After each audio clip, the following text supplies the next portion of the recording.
Later, at a young age of 21, Congresswoman Gabbard ran for the Hawaii State Legislature and became the youngest legislator ever elected in the history of Hawaii, and the youngest woman elected to a state office in the nation. Less than a year later, she enlisted in the Hawaii Army National Guard to serve our country. In 2004, Gabbard voluntarily deployed to Iraq, serving 2 tours in the Middle East.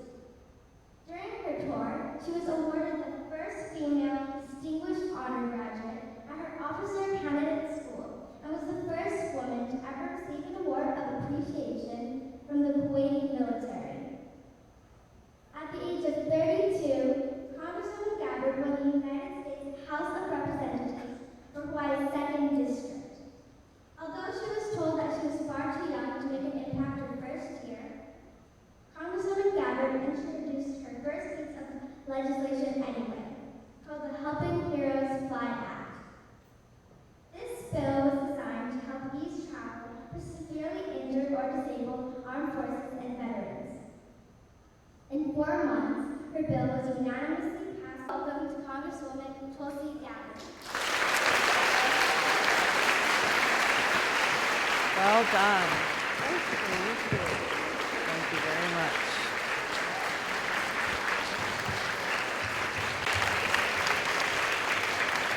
Thank you, Maddie.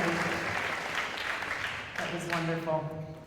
It's so great to join you here today. Thank you for inviting me to come and share a little bit about my journey and what I'm trying to do with my life, and I'm looking forward to hearing from you about what's on your mind or the things that you're looking.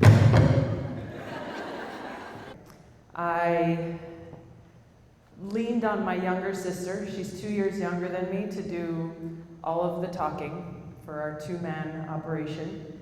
So when my mom would tell us to go to the grocery store or go check the mail, and it required talking to someone, I would always push my sister out in front of me. She was very outgoing and huge personality, and I was very content to stay behind the scenes. I love surfing. My nose was in books all the time.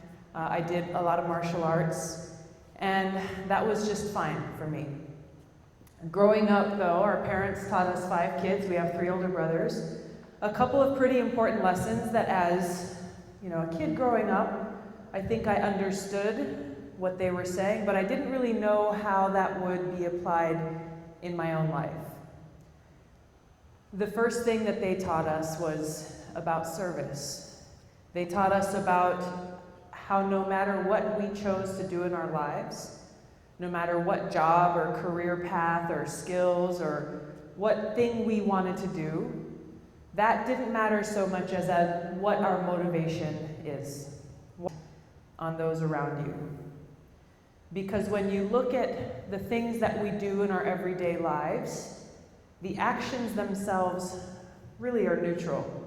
It's about how you apply those actions and your motivation that can turn those actions into something positive or something negative. So this was an important lesson that my parents taught us. And the follow-on lesson to that is, if you see a problem, don't point your fingers in both directions and say, well, why isn't someone else doing something about this? Someone else should come and take care of this mess. Why aren't they doing it right? Look in the mirror and ask yourself, what can I do? If you recognize a problem, do something, take some action to be a part of the solution. And that's what Maddie talked about, this environmental nonprofit that I co-founded called Healthy Hawaii Coalition. And it came from the fact that I was getting frustrated when I was going to the beach or going surfing and just seeing people really not taking care of the beach, not taking care of the water. We would go and do beach cleanups, we'd pick up trash off the beach during the weekends. But I found every weekend when we went back, there was more trash. The problem was not being solved. So I thought, what is a better way to be able to try to change people's behavior so that they're caring for our aina, for our water, and for our land? And so I came up with a program, 2-day program, to take to elementary schools all across the state, mostly 2nd, 3rd, and 4th graders, that would teach them in a fun way about how every time they throw their trash out the car window, what actually happens? What's the consequence of that action? So I wrote a skit, and I got a friend of mine to draw a coloring book to go with it. It's called The Adventures of Waterwoman. The hero was obviously Waterwoman in this story, and the other character, the villain, was called Oily Al. So Waterwoman and Oily Al, through their adventures, I was the original Waterwoman, of course. They would go, and Waterwoman would catch Oily Al just in the nick of time before he did things like pour his oil from his car oil change into the storm drain, before he started dumping a whole bunch of pesticides into his garden, before he threw his chip bag and his soda can out the car window. Catch him just in the nick of the time and teach him and all the kids who were there about what happens. Where does this go? What effect does this have on our beautiful home that we care so much about? And for me, I was 16 years old at the time, and it was amazing to me to see really myself for the first time, that feeling of reward when I saw these young kids so focused and engaged in what we were trying to teach them, and to see the light bulb go off in their eyes. They got it. They understood. And knowing that they would take that back home and maybe scold their older brothers and sisters or their parents when they see them doing things that they knew they weren't supposed to do. And know that even in a small way, we were making an impact on their lives, and therefore making an impact on our home. So for me, from that moment on was when I really understood myself about what my parents had taught us. And I knew that that's what I wanted to do, generally. That I wanted to find ways that I could keep feeling that deep feeling of reward that I felt when I was there with those kids in those classrooms. So ultimately, that is what led me to later on run for office when I was 21. Ever since I was, 10, 11, 12 years old, I used to always get frustrated, and maybe you guys feel the same way, by people always telling me that I was too young. I wanted to do this, I wanted to do that. People would say, no, you're too young, you don't know what you're doing. So the same thing happened when I was 21. I was very passionate about some of these environmental issues here in Hawaii. I was a little frustrated by the fact that I didn't see anyone in our elected government that represented anyone close to my generation, even by a decade or more, and that I didn't feel that there were people there who even understood the language that I and my friends were speaking, the things that we cared about. So that's why I ran for office. As I got into my car and drove to the first house, people knock on doors in your campaign, you gotta knock on lots and lots of doors to introduce yourself to people, let them know who you are and why you're doing what you're doing, and I was still very, very shy. I sat in my little two-door Geo Metro. You probably don't even know what that is. I don't think they make them anymore. Outside this house in Verona Village in Eva, and it's this old plantation house, and I didn't know who was in there. I didn't know what they would say when I knocked on the door. I had practiced, but I wasn't really sure what I was going to say, and what if they asked me a question that I didn't know the answer to? I was very nervous, sweating bullets, sitting in the car for about 20 minutes before I could summon up the courage to go and knock on that first door. I hadn't gone through any formal campaign training. I hadn't gone through any debate club. I hadn't gone through formal public speaking training. I was literally motivated and fueled by my desire to try to make a difference, and that was pretty much all I had. But that's all I actually needed, and that's what I found as I went through this. I wish I could tell you that door by door it got easier. Not really. Eventually, maybe. But it was challenging. It was very challenging because of my own personal fears about, what are people going to think about me? And maybe they're going to judge me this way or that way. And ultimately, what helped me get past that was understanding that it's not about me. That I could sit there and bang my head around and be so worried about how people are going to perceive me. But once I realized that this is not about me, it's about an opportunity to listen to people. That as I knocked on their doors, I was able to hear about the concerns that they have for themselves and their families, and the things that they'd like to see represented in our government. And I was able to take that and internalize that and see, what can I actually do to make a difference there? So once I realized that, it got a whole lot easier, and it got a whole lot more fun. And even as I was going house to house and people were saying, gosh, you look really, really young. You're 21 years old. Why aren't you going out and partying somewhere? What are you doing standing here at my door? And I was able to share with them why I was there, what kind of positive change I wanted to make for Hawaii, for our community. And the results of that was a win in the primary election and the general election, when 9.5 out of 10 people said it was an impossible venture.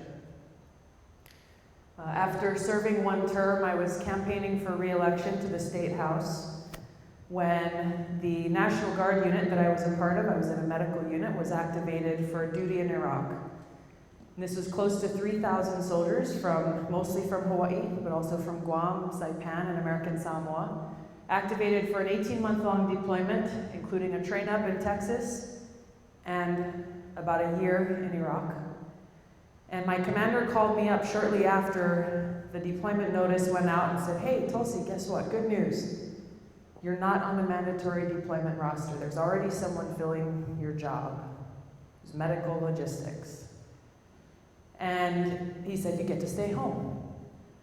And at that point, I was faced with the choice of either staying and finishing what looked to be a relatively easy re-election campaign, stay in beautiful Hawaii, and watch my brothers and sisters in uniform go off on what was the first deployment for this National Guard unit from Hawaii since Vietnam. Most of the people in our unit had no combat or wartime experience. And for me, the choice really was clear. I knew that there was no way that I could stay home and go surfing and watch all of my friends go off into combat, not knowing how many of them would return home. So I left my re-election campaign and I volunteered to deploy. I got trained in a different job that actually needed filling and embarked on an experience that changed my life in so many ways. Some which I maybe expected, others completely unexpected, but I understood and I saw the incredibly high cost of war, the effect that it has not only on the service members who are there, but on our families and our community, and the seriousness about the decisions that are made that cause these conflicts to happen, that put our troops into harm's way. I served on 2 deployments to the Middle East, and coming back from both of them, I knew that I couldn't just step back into my life that I had left. Many of my colleagues in the state legislature had said, okay, great, Tulsi, you're home. Run for office, you can pick life up where you left it.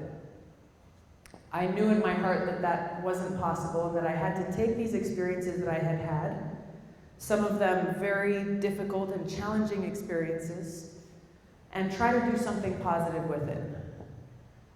Ultimately, that's what motivated me to run for Congress, because I felt so strongly about the fact that we have too many people still in our national level of government who are making decisions on foreign policy, on our service members, without really understanding, putting themselves in that person's shoes, understanding the costs on multiple levels to our country and our people, not understanding that there are many different levels of effects that happen when you order an airstrike or when you send troops into another country. Sometimes, unfortunately, it's necessary, but it's important to have people making decisions who understand fully the impacts and the consequences of those decisions that are made. So when I ran for Congress, I was a little surprised that I was hearing so many of the same things that I had heard when I was 21 and running for office. Since that time, I had served in the state legislature and the city council here in Honolulu. I had been on 2 deployments to the Middle East during a time of war. I had started a small business. I was 31 years old, and still as I started talking to people saying, I'm running for Congress and here's why, people said the same thing. They said, Tulsi, you're too young. What are you doing? You're not experienced enough and it's not your time. Why don't you sit back and maybe wait, 15, 20 years and then you can try. Maybe then it'll work out for you. But once again, I was reminded of and motivated by what's most important, that I wasn't applying for a job from, political bosses or bosses of any type, that the people I was asking to hire me were the people all across the state of Hawaii. The district that I cover includes every island in the state. It's basically the whole state except for Hawaii Kai to Kapolei, to Ko'olina.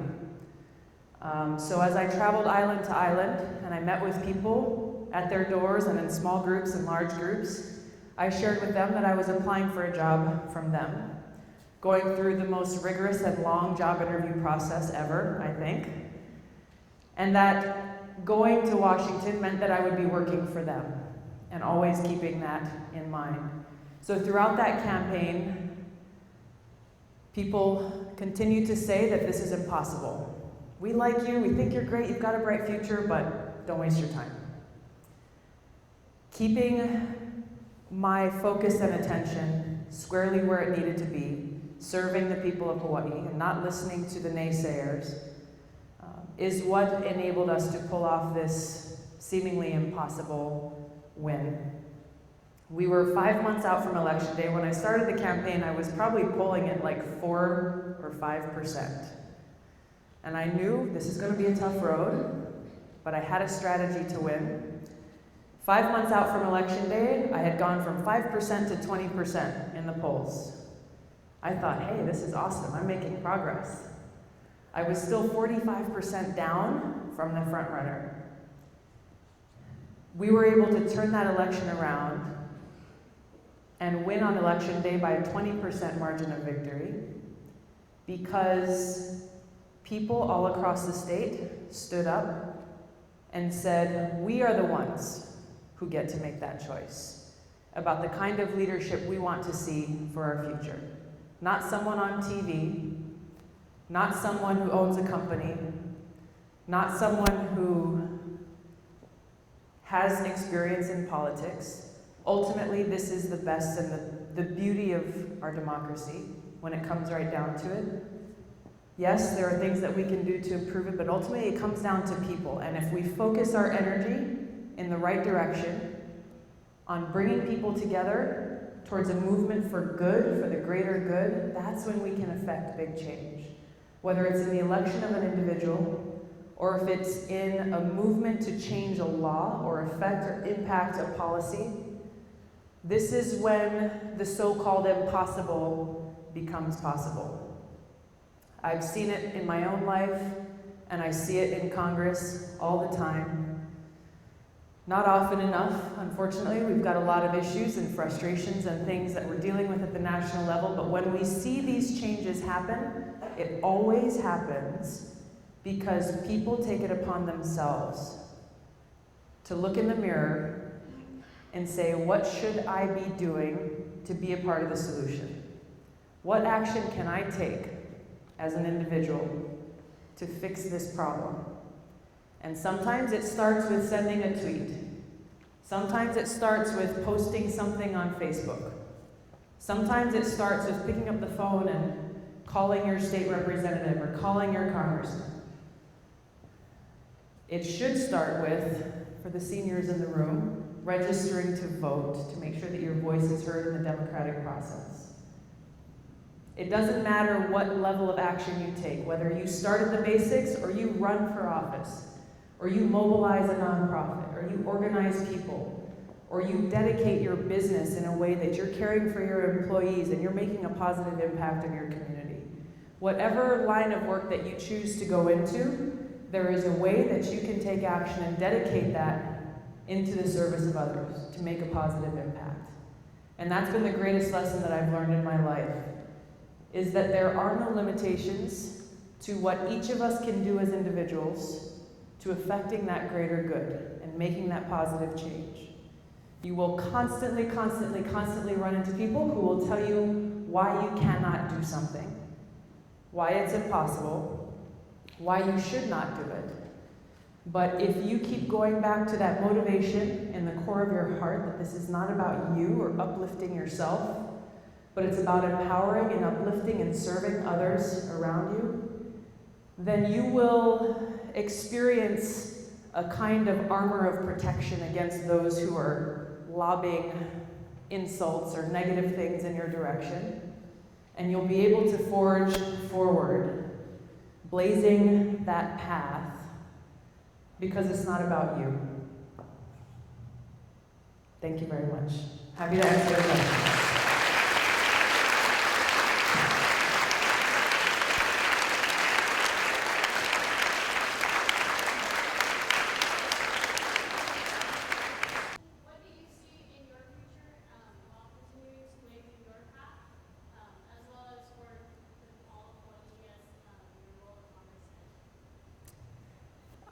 This is a question that I've always had a hard time answering.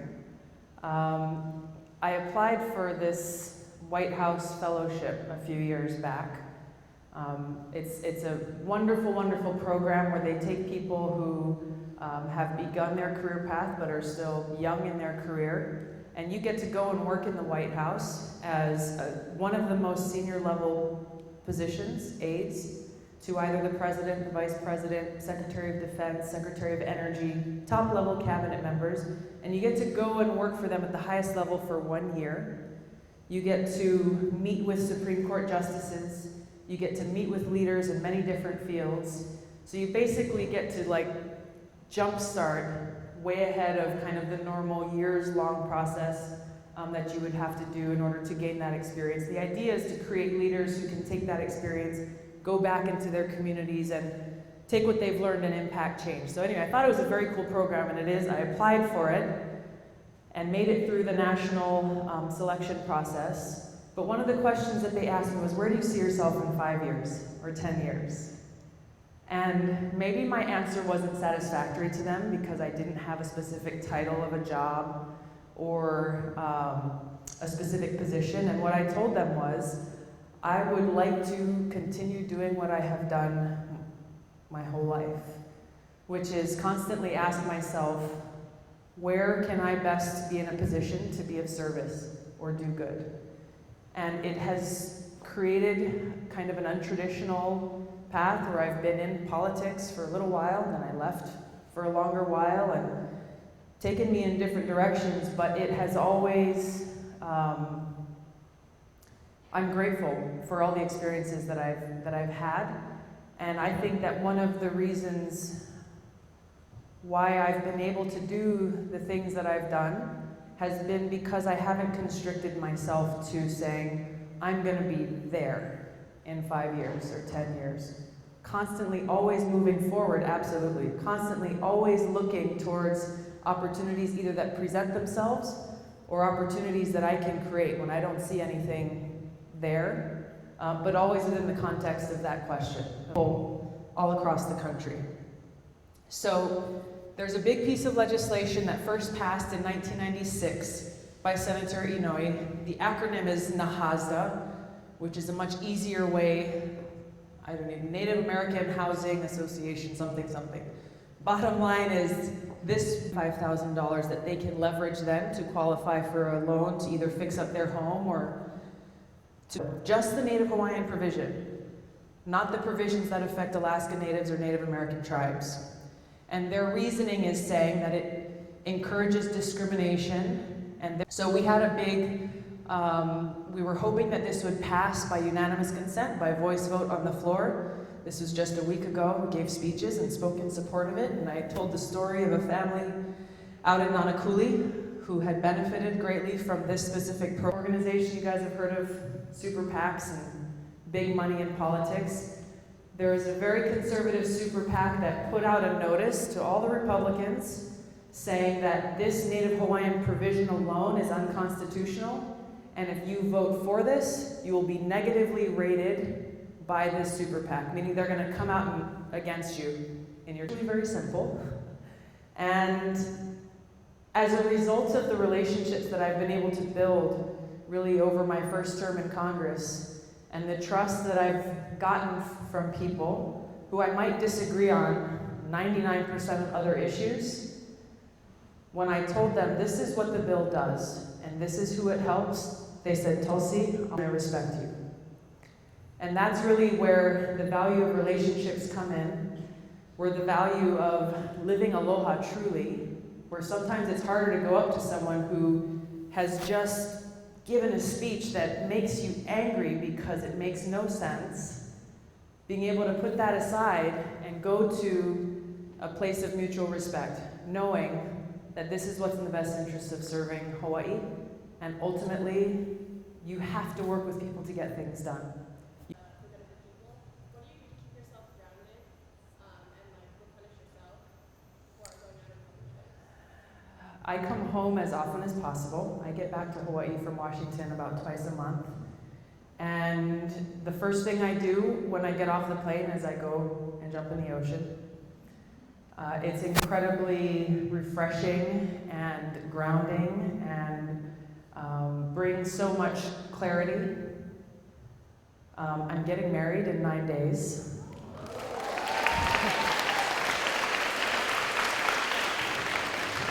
So that's pretty cool. Making time for my loved ones and my friends when I come home. I live with my younger sister in Washington, D.C. She's a U.S. Marshal there. So making sure that I have people around me who keep things very real. Because oftentimes what happens in Washington is not real, sadly. It's kind of a bubble. One of the first few days that I was there, right after I got elected, there was a reception for something, and so I went. I'm not gonna be that guy who jumps to the front of the line and says, look at this congressional pin on my jacket, and everyone else get out of the way. A few days later, I was in the Capitol trying to get to a meeting, and I wasn't sure where I was going, so I asked the Capitol police officer to point me in the right direction, and she said, oh, okay, I'm going that way anyway, I'll walk you over there. So I started talking to her, and there were 84 new members of Congress who were elected across the country the same time I was. And so I was just joking around with her. I said, gosh, we must be driving you crazy because you've got 84 new members of Congress running around lost and trying to figure out where they're supposed to get to. And she says, no, actually, we really like you guys. I said, really? That's nice. She says, yes, because you are still nice. I'm not kidding. This is a true story. And I looked at her, I said, what do you mean? And she said, mark my words, and I'm glad she was honest with me. She said, mark my words, in 1 year, only 30% of you will still be nice. Kind of sad, right?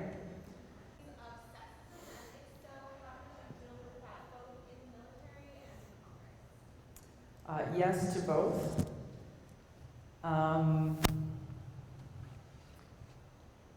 The best way that I have found to deal with people who don't know how to deal with women in these positions, and in both politics and the military, they're still, unfortunately, male-dominated places, is to let your work never back down and let your work and your actions and your performance speak for themselves. There was, there's two ways that you can deal with things when people come to you with negativity or discriminatory remarks. Always find a way to push back. Don't let people get away with it. But the way you push back is, I think, the key. Sometimes the easier path is to push back with your emotion. Maybe it's anger. But the harder way to push back is with kindness, strength, and information. When the Department of Defense changed their policy in March of 2013 about women being allowed to serve in combat roles in the military, having every job in the military being open to women rather than having some restricted to just men. I was pretty excited about that. During my second deployment, I was a military police platoon leader, and I had a platoon of about 45 soldiers who were highly trained, highly professional, the best of the best. And there was a mission that came up to do convoy security from Kuwait, where we were based, into Iraq. And when I heard about this mission, I went to the commander and I said, my platoon of military police are the best platoon to do this job, because we were. And the response that I got back was, no, we don't want you or your platoon for this job, because the commander didn't want any women on those convoys. So myself and my 2 female MPs in the platoon disqualified the whole platoon simply because we're women. And, you know, it was, well, I don't know, how are you going to use the bathroom? If you're on the road for 3 days, how are you going to use the bathroom? What happens during that time of the month? What are you going to do? Which was insulting in and of itself. When you're dealing with highly trained professionals, you're assuming that they can't do the most basic, simple tasks of handling their personal business. So in a very personal way, when I saw that policy change, it meant a lot, because what I saw was an opportunity for women who've been serving shoulder to shoulder with their male counterparts to finally be recognized for it. Women who have been serving on these kinds of convoys, who've been sitting in the gunners' turrets, who've been going house to house, who've been taking out the bad guys under fire, all of the things that are a combat job, but they've been under, well, I'm a truck driver, or I'm a mechanic. Some of the responses that I saw come out from this policy change were frustrating because, for example, there was a colleague of mine who was elected at the same time as me, who's an Iraq-Afghanistan veteran, infantryman, who's now in the United States Senate. He went on national television and said, women are not physically or emotionally capable of serving in combat. In this day and age, I couldn't believe my ears. And I was encouraged by some in the political realm to go out and be the attack dog against this guy, to tear him to pieces, and take advantage of that political moment. But I stepped back and I declined to do that, because when I looked at it, I looked at the fact that, hey, this guy was elected just like me, just a few months ago, that he had probably at least a couple 100,000 people who voted for him, and that perhaps there are a large chunk of those people from his state who agree with him. And if I tear him down, I'm tearing all of them down. So the better opportunity, which is the one that I took, was to go on national television and tell the stories of these incredible female warriors. One, who I don't know personally, but I felt very proud of. She was also a military police officer, named Sergeant Leanne Custer. She earned the Silver Star, because of her bravery and her courage in combat, saving people's lives and taking out the bad guys.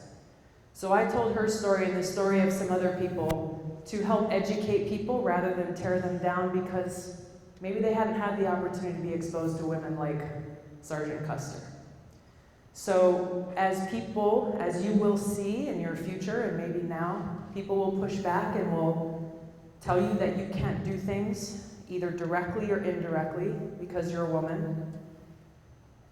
I have found that it has been most effective not to mistake kindness for weakness, but to respond with strength, with your actions, and to encourage people to let their ignorance go, and to have their minds open to the incredible things that women are doing in every field, in every sector, and in every part of the world.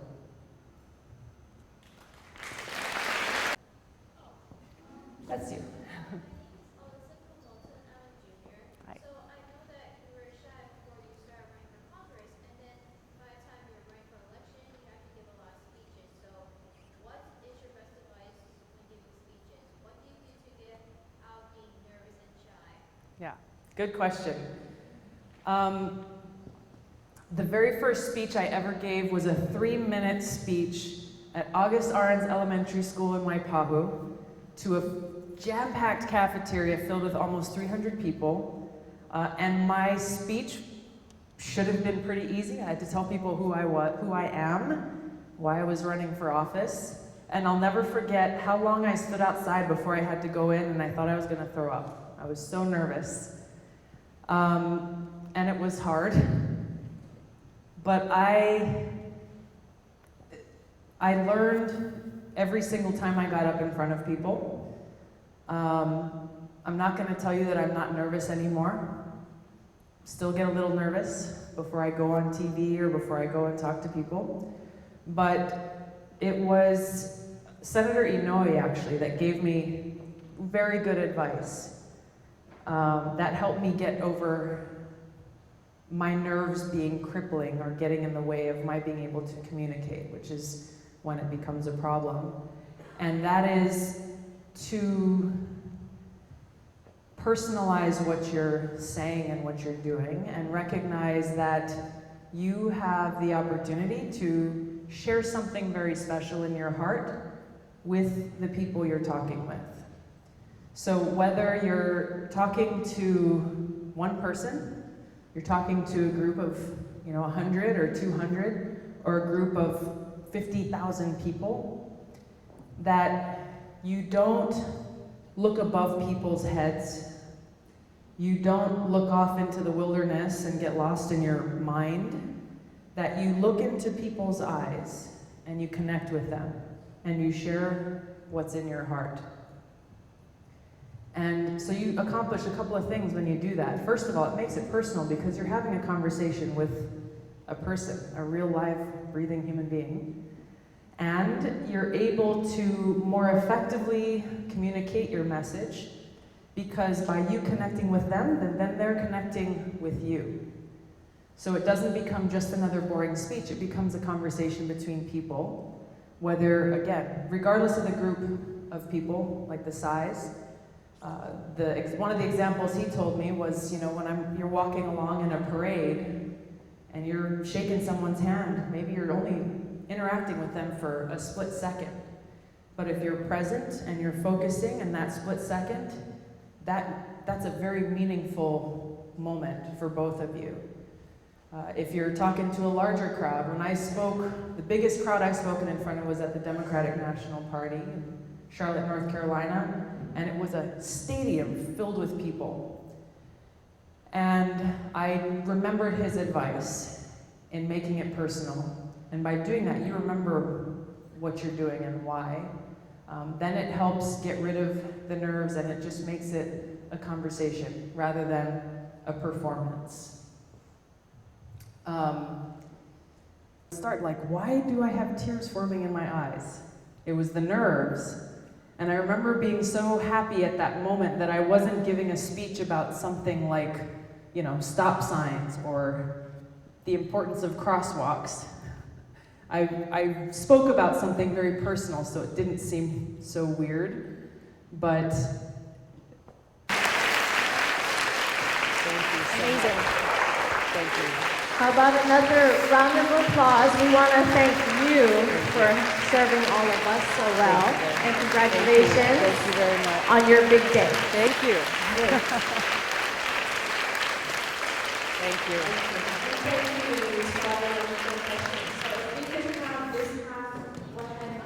Thank you. I'm glad. Okay. Picture. Would you mind taking a picture of Maddie and I? Yeah, got it.